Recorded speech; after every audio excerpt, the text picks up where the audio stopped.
Ciao-an! Welcome back sa ating channel. This is Plant Orchids. Good morning, fellow gardeners and collectors. Ayan. So, eto guys. Ano lang tayo, short, update. Update ba? Ang gagawin natin. Oo. Short update lang to guys kasi yung isa kong orchids, ayan, nag-bloom na siya. Kung maalala nyo ang orchids na to, ayan. Last na featured ko sa kanya is meron lang siyang 2 blooms. Pero kung maalala nyo dun sa video ko, kinausap ko siya na dati sabi ko yung bloom mo 5 tapos dapat pataas at hindi pa baba. Ayan na siya ngayon guys. Kaya minsan kinakailangan din kausapin ang mga plants, di ba? Yan. So, may 2 buds pa siya dyan. And, ito na siya. Yung nag-bloom na 1, 2, 3, and 4. At, hindi lang yan, guys.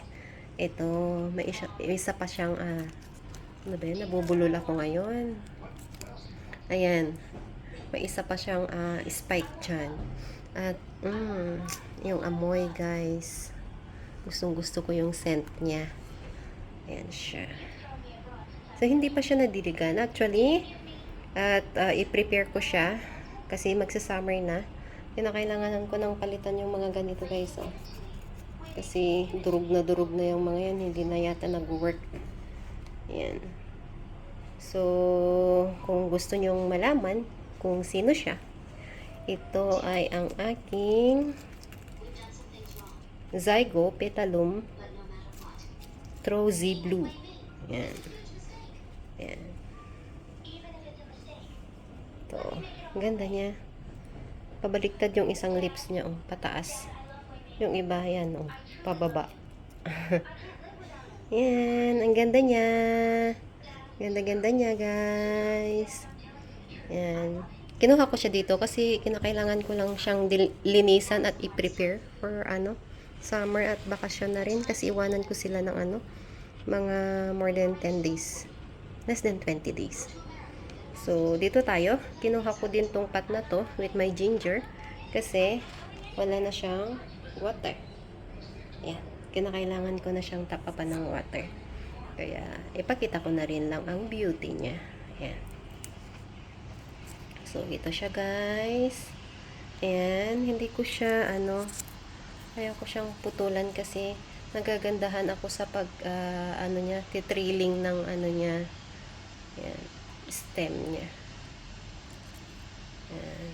Ito nauulam daw yan guys eh. Ang dami ding tumutubo na ganyan sa mga pots ko. Pero hindi ko pa na-try na ulamin. Ayan.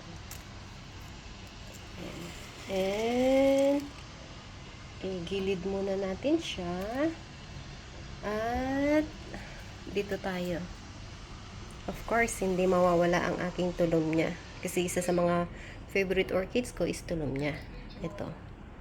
Ayan. May tulom niya. Tapos guys, nagtanim ako dyan ng another tulom niya.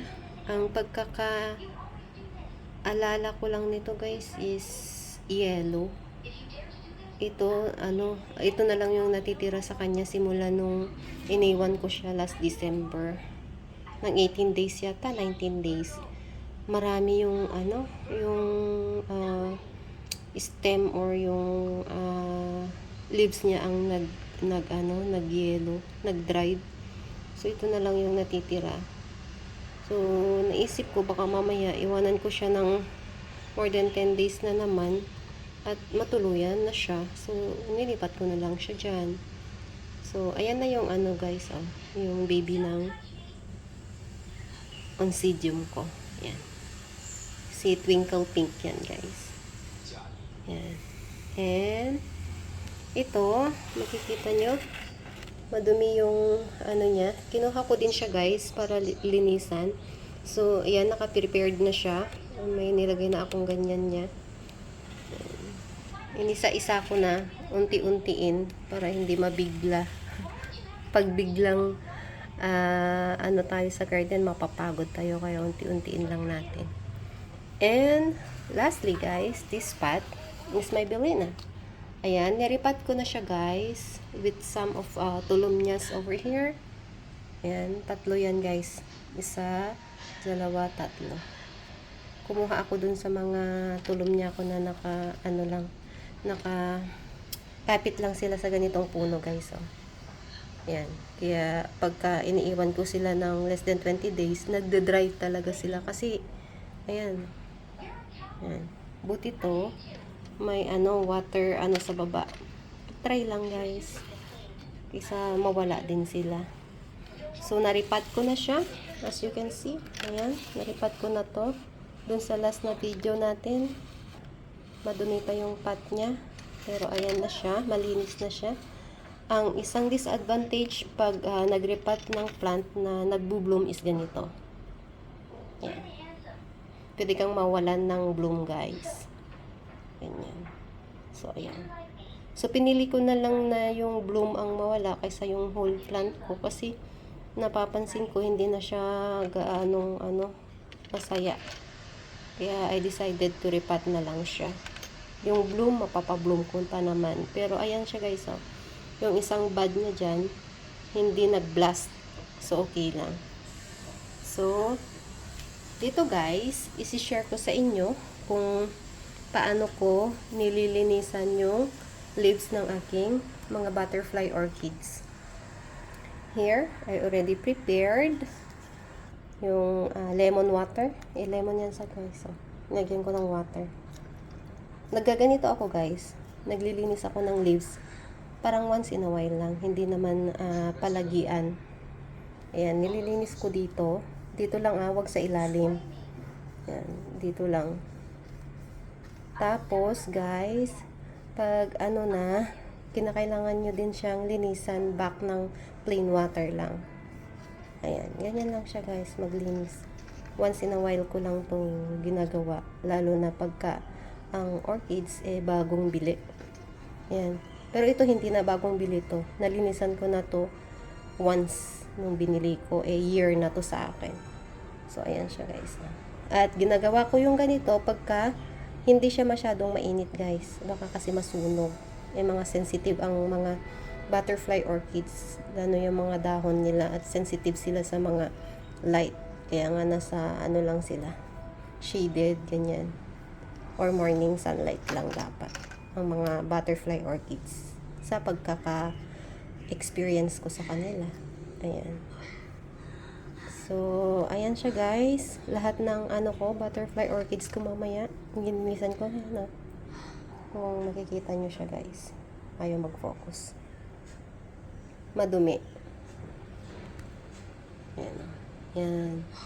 Tapos, pag natapos ko lahat guys, ayun, i-rinse ko rin sila gamit ng cotton balls or cotton niya. Ito, bulak. I-rinse ko rin with plain water. Tsaka ibabalik. Ayan. Ganyan lang guys. Ganyan lang paglinis ng ng mga orchids ko. Sa dendro, ginagawa ko din to. Or sa mga cymbidium ko. Pero madalas sa mga cymbidium ko kasi at dendro ko, pinapaulanan ko na lang. Ito rin, pinapaulanan ko na rin sila. Pero minsan, nagtitake time ako na linisin sila ng ganito. Para magiging shiny yung dahon nila guys. Lalo na yung mga summer bloomer. Shiny yung mga dahon ng mga yan guys. Sa pagkaka-experience ko. So, ayan. Medyo mahaba na yata ang video natin.